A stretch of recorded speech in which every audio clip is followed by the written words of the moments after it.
मुंबईमध्ये शिवतीर्थ येथे मनसे नेत्यांची महापालिकेच्या पार्श्वभूमीवर आज बैठक होणार आहे। मतदार यादीमधील घोळ्याबाबत चर्चा होण्याची शक्यता आहे। आगामी निवडणुकीसाठी उमेदवार निवडीवर सुद्धा विचारविनिमय होणार आहे। या बैठकीमध्ये पक्षाची रणनीती ठरवली जाण्याची शक्यता आहे।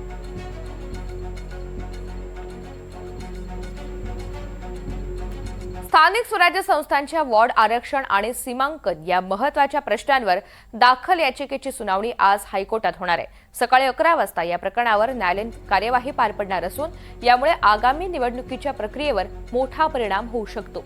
याचिकेमध्ये आरक्षण आणि सीमांकन प्रक्रियेमध्ये पारदर्शकता नसल्याचा आरोप करण्यात आला आहे।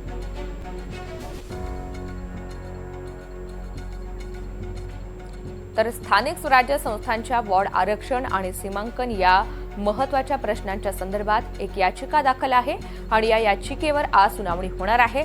सकाळी 11 वाजता या प्रकरणावर सुनावणी पार पडेल। मात्र आगामी निवडणुकीच्या प्रक्रियेवर सुद्धा याचा मोठा परिणाम होऊ शकतो। आजच्या सुनावणीमधून नेमका काय आदेश दिला जातो, काय निर्णय होतो हे सुद्धा पाहायचंय।